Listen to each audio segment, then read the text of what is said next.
How did you feel about being half animated, half real in real life? It's tricky. I think it's tricky because, well, the real life acting, that's cut and dry. You're used to doing that, right? With the animation process in a real space, to me, there's a lot of questions. I just was asking questions like, how far away? You are a curious actor.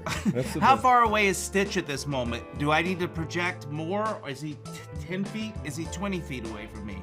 Where in space is this? Like, I was asking these things because you inflection and all that. So it's trickier to me to do animation acting, I think. Green screen acting, not that we even did that much.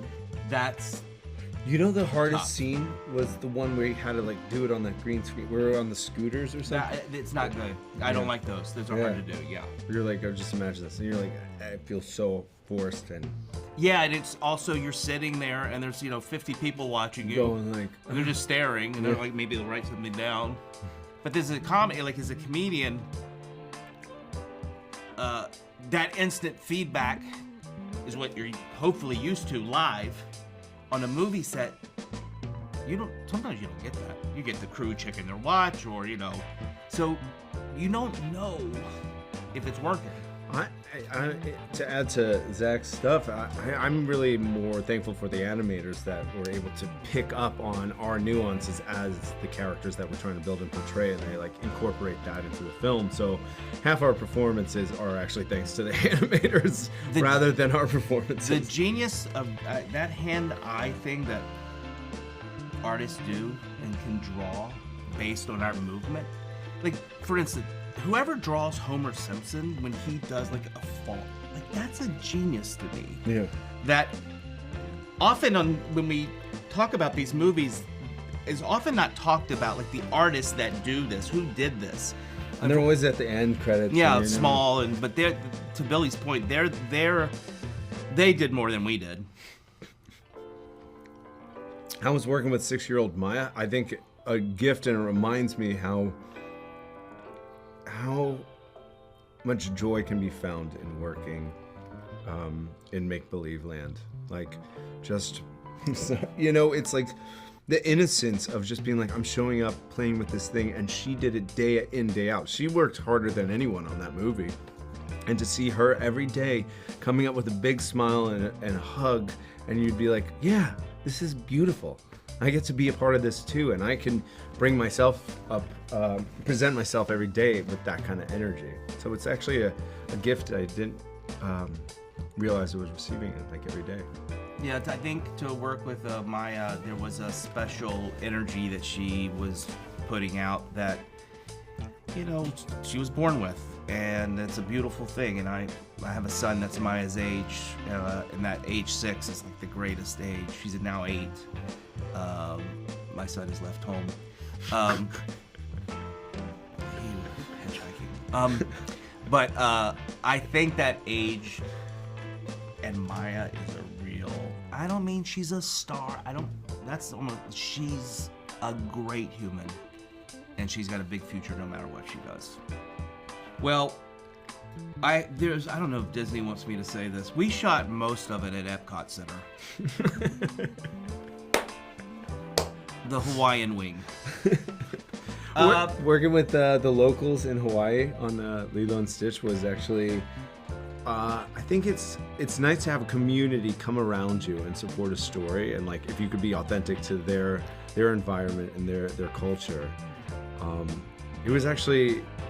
It was like giving back every day in a weird way. It was a reciprocal kind of relationship. I don't think there's another state in the union that has such a glowing health as that culture dealing with family than Hawaii.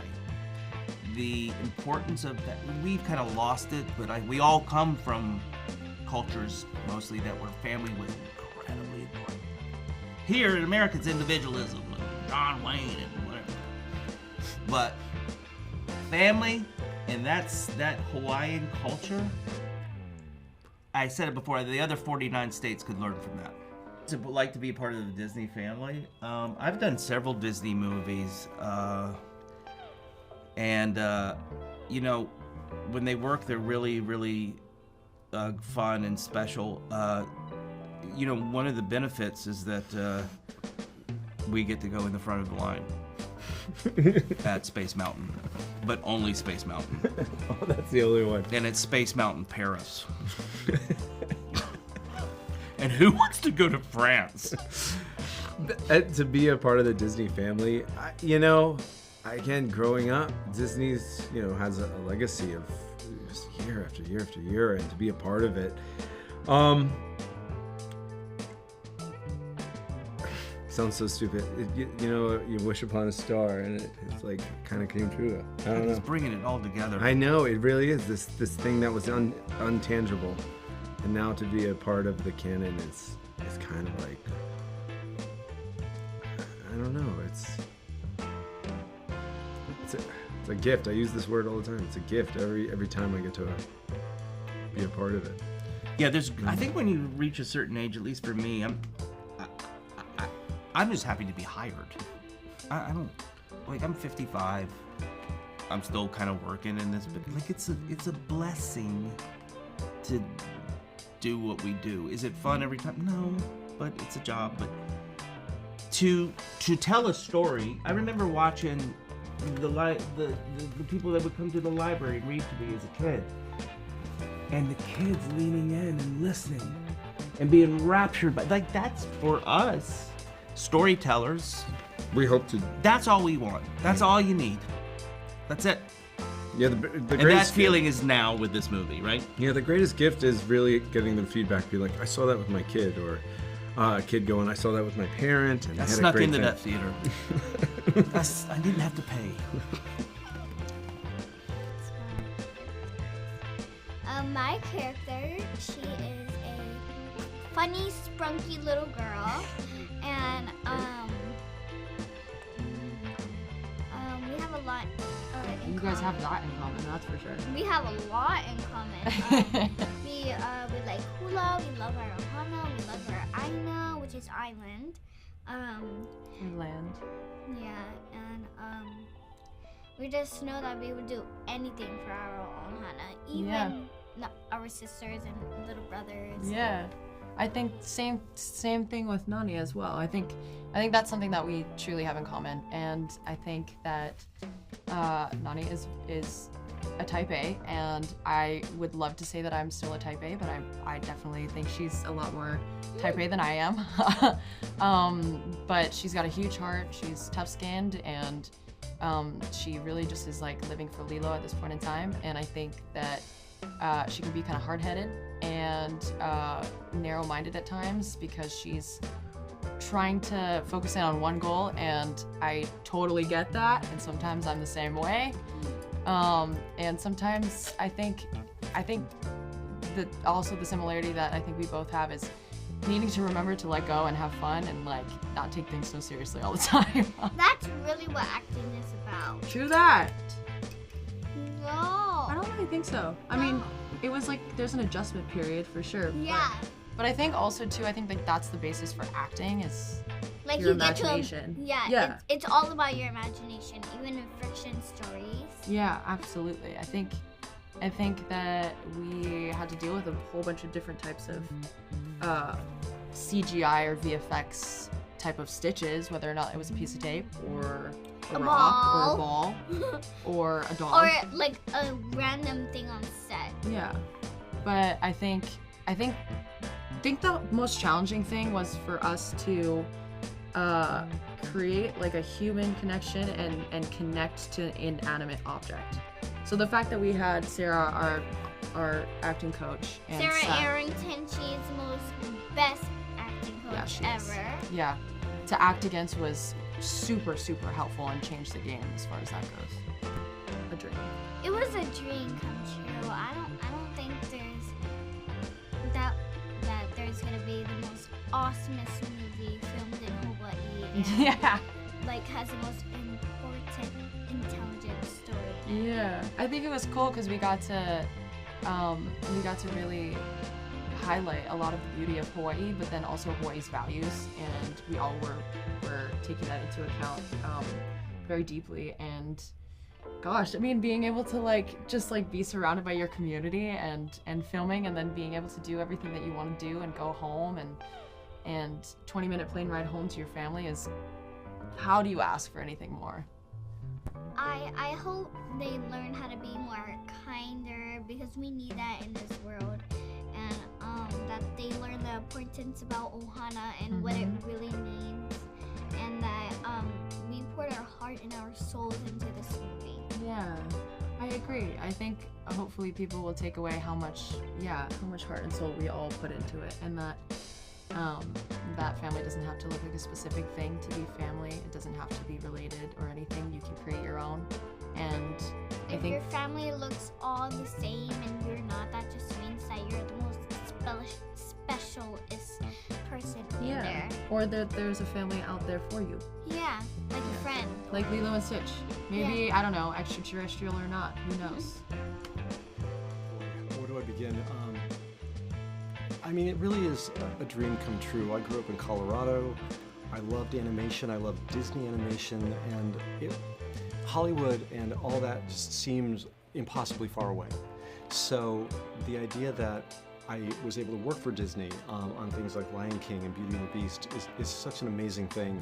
But then that I created a character that became Stitch, I created Stitch that became what it is today, I should say. It's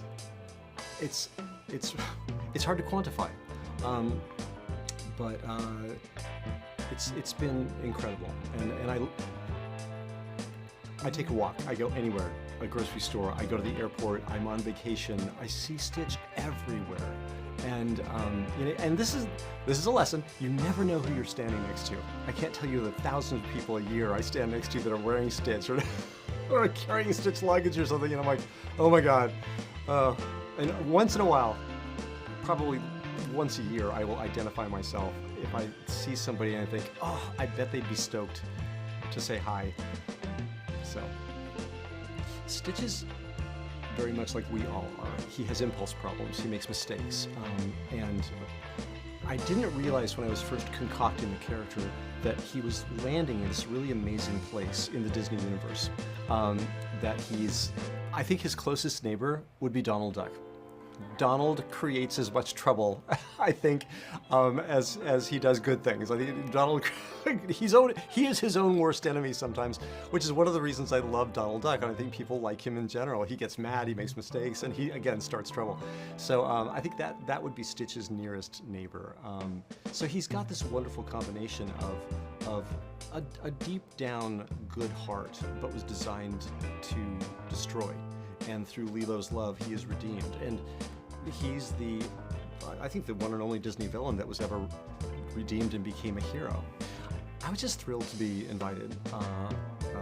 Dean Flesher, I believe, wrote me an email and just reached out and said, would you be interested in reprising the role? I immediately wrote back and said yes, and then he said, can I call you? And I sent him my phone number, and he called me up, and we ended up speaking. We were intending to speak for like 5 minutes, ended up speaking for hours until my phone basically went dead. It was just so fun to talk about the show and what the movie's all about and that kind of stuff. So I was just really, really charmed and grateful that I was invited back. Because Lilo and Stitch are both cute, they're both outcasts. I think people sometimes make the mistake of seeing them as kindred spirits, and that couldn't be more incorrect.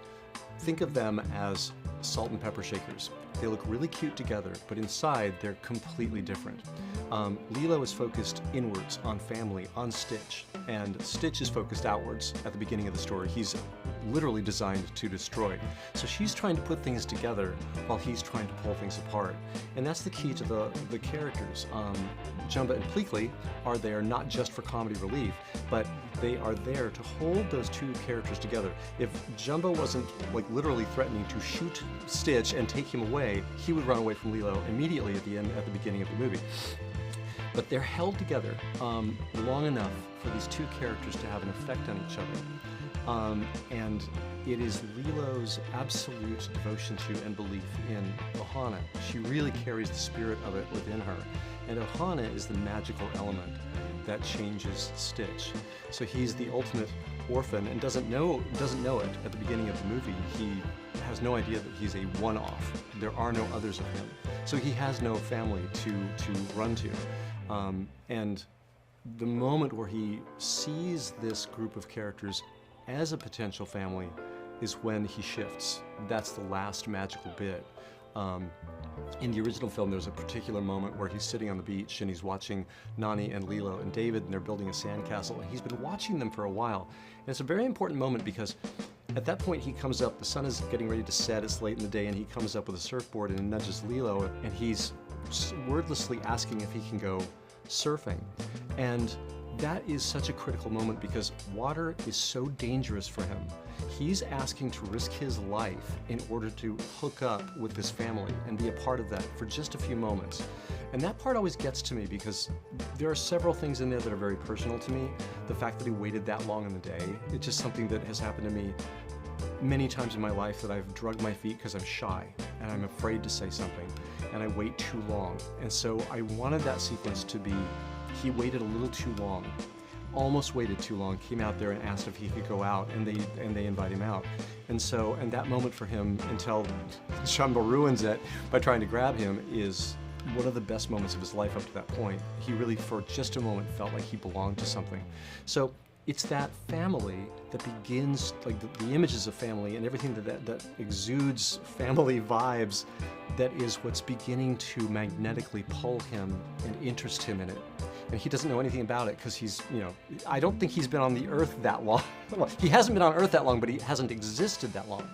So all that magic, that messy magic that is a family, is what Stitch begins to fall in love with and want for himself to be a part of.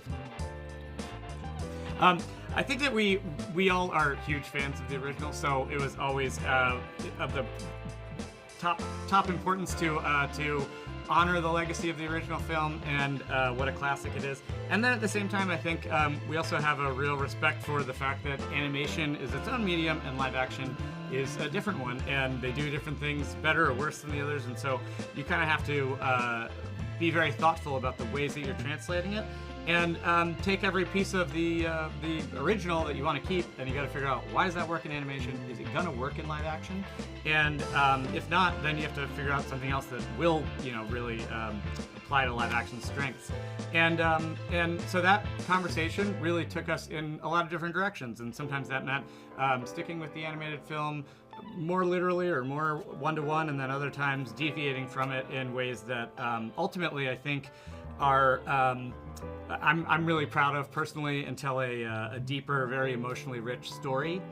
And I think Jonathan and I have joked that success means that people will walk out of the theater going, that felt a little new, but I don't know which parts came from the original and which parts were new. You want to find something that really rhymes with and honors the essence of the original while telling a new modern story.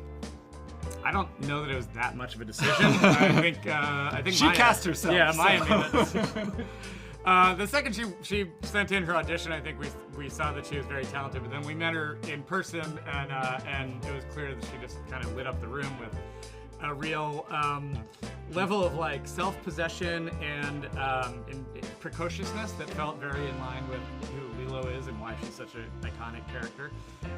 And also, she just seemed like very obviously a smart, talented performer.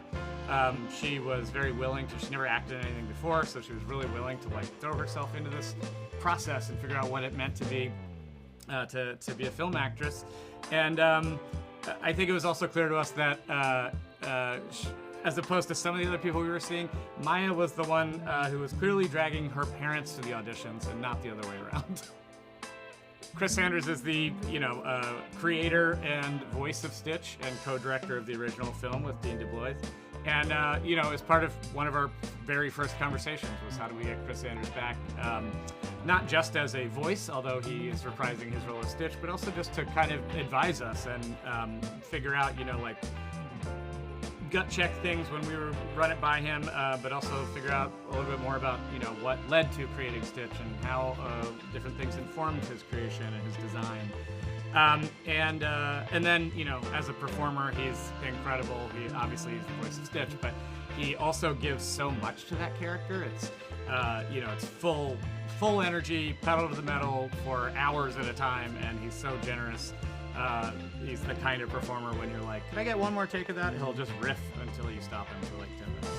And also, it's not as if there's a million scripted lines for Stitch. A lot of it is noises, reactions, this or that, and he'll give you such a range, and he understands the character so well that there's actually things that we sort of discovered in ADR that then go back into and inform and change even the VFX, because he is Stitch. So it was such an honor to work with him on this one. Yeah, I mean, I think that you see Stitch backpacks and shirts and stuff, even sometimes from people who haven't seen the original or the show and are just fans of him as a character. And I think partly it speaks to how he's kind of relatably messy in a way that resonates with everyone, especially kids, but certainly I would include myself. Not everyone is a Disney princess, and not everyone is perfect, hitting their marks all the time. A lot of us are a little rough around the edges, and maybe need to be a little more self-accepting about the ways that we are messy. And it's also just fun to be a troublemaker sometimes. So we all want a little bit of that in our life, and we want to know that that's okay and that we're still deserving of love in the end. Yeah, so. Sure. And they're not the only ones, I would say. I mean, we'll talk about that. Tia and Amy are incredible in their new roles. I really love Amy's character. She was not a character who was in the original movie, and I just love her portrayal of this neighbor character who's kind of like, tough love and has such a funny dynamic with her grandson David. And then Tia, of course, was the first person that we called when we realized there was this social worker character. My mom was a social worker growing up, so this was a role that was really near and dear to me. And she just knocked it out of the park. And some of those scenes are some of my favorite in the movie now, because there is sort of this, ephemeral, maybe meta reading of the scene in which you could see that this is potentially grown-up Nani sort of advising young Nani on how to be and telling her to kind of get her life together. I was honored to be part of the Stitchiverse again, and I love seeing that the ideas that I helped put into the first one with Chris Sanders and Dean DeBlois, scenes like the hammock scene where I get to sing Aloha Oi to my little sister when I have to say goodbye when social services takes her away in the morning, to see when Dean Fleischer Camp now, 23 years later, takes us on the tour of the set and says, and this is where the hammock scene, the Aloha Oi song happens. I said, oh, that was my idea. And then he flips out and goes, oh yeah, I remember hearing about that, reading about that. That's right, that was you. And to have that celebrated and seen on screen again, I just couldn't be more tickled. Why wouldn't I? The Stitchiverse was something that I didn't know anything about, and it's shot in Hawaii, and I would be the toast of my all my children's friends. And, it was a no-brainer for me. Hawaii? Oh, please, for 2 months? I was, so yes, easy peasy. I gotta say, I'm so glad we weren't on a soundstage in Atlanta like some other Polynesian stories. Wow. To bring work back to Hawaii, for me, is important. To have that real, the sound of local people's, cadence of speech, the pidgin English. I mean, the color of the trees, the types of plants that are there. It's so specific. What is Hawaii? We had to shoot there, and that's my heart and soul right there. Thank God we did. Yeah.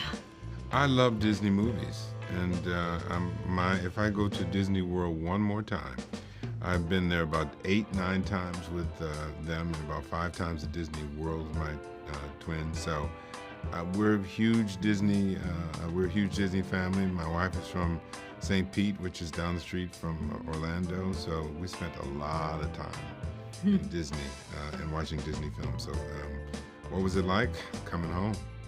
It's Stitch's first time in Hollywood. Very beautiful. Lots of thoughts about Hollywood. Different foods. Very good.